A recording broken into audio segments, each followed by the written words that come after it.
सड़क पर चलते हुए एक साधु ने अचानक देखा कि आसमान से जहरीले कीड़ों की बारिश होने लगी। जिन आम लोगों पर ये कीड़े गिरे वे या तो मर गए या बुरी तरह घायल हो गए। उसने तुरंत सड़क किनारे की जमीन उठाई और अपनी अद्भुत कई में दूंजे कला का प्रयोग किया।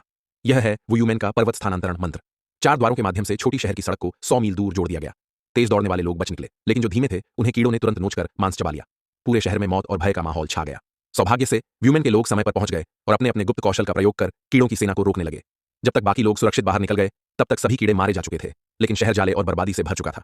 मैंने पहले ही कहा था कि मैं लौटूंगा और इस मरे हुए शहर की मिट्टी पर एक बार फिर दानव से मिलूंगा। तियानशे, 3 साल पहले की लड़ाई में तू किस्मत से बच गया था। आज व्यूमेन तुझे जिंदा नहीं छोड़ेगा। लेकिन तियानशे ने अभी अभी 1000 साल पुराने ताइजू से मिलन कर लिया था।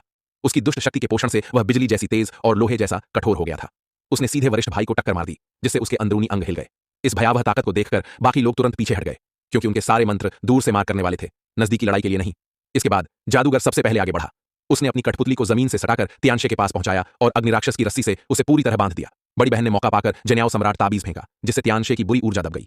फंग शाओशाओ ने फोबू हुआंगसान लेकर नजदीक जाकर बांध मजबूत किया। फिर हुआंगसान की हड्डी निकालकर उसे एक विशाल ताबीज में बदल दिया, जिसने तियानशे को लपेट लिया। अंत में वरिष्ठ भाई ने वार किया, लेकिन सबने अपनी पूरी शक्ति लगाई। फिर भी उनकी दानव निरोधक महान जन तियानशे के एक बाल तक को छू नहीं सकी। वह पहले ही पीछे की ओर शान हो चुका था। वुयूमेन के लोग फिर से जन बनाने लगे, पर तियानशे ने सिर्फ एक तिरस्कार भरी नजर डाली और सबको उछालकर फेंक दिया। फिर उसने जाले से उन्हें कसकर बांध दिया और नुकीले स्पर्शकों को उनके दिल में घुसा दिया। कुछ ही पलों में उनका सारा रक्त और ऊर्जा चूस ली जाती। जान पर बन आई थी कि अचानक वुइन तियानशे के पीछे आकर उस पर 300 से अधिक वार कर देता है। लेकिन उस समय तियानशे के पास ताइसू की पुनर्जनन शक्ति थी, जिससे वह किसी भी शारीरिक हमले से नहीं डरता था। उल्टे तियानशे ने स्पर्शक से वुइन की छाती भेद दी। मौत के कगार पर उसे अपनी सारी पुरानी यादें वापस आ गईं। उसका नाम वुइन था। वह वुयूमेन का सबसे छोटा शिष्य था और फंग शाओशाओ उसका युद्ध संगीनी प्रेमिका थी। 3 साल पहले तियानशे से लड़ाई में वुइन ने शाओशाओ को बचाने के लिए अपनी जान दे दी थी। बाद में प्रेमी को न बचा पाने के गम में शाओशाओ ने मंदिर की अमृत औषधि लिंगवान चुरा ली। उसने वुइन को तो बचा लिया, लेकिन उस दवा के दुष्प्रभाव से वुइन की याददाश्त चली गई और वह एक आम इंसान बन गया।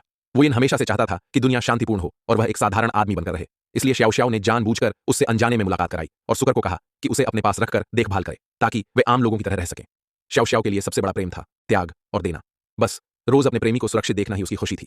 जब उसने देखा कि उसका प्रेमी फिर से उसकी आंखों के सामने मरने वाला है, तो शाओशाओ ने अपनी आखिरी साधना जला दी। शरीर में उठते दर्द को सहते हुए बंधनों को तोड़ डाला।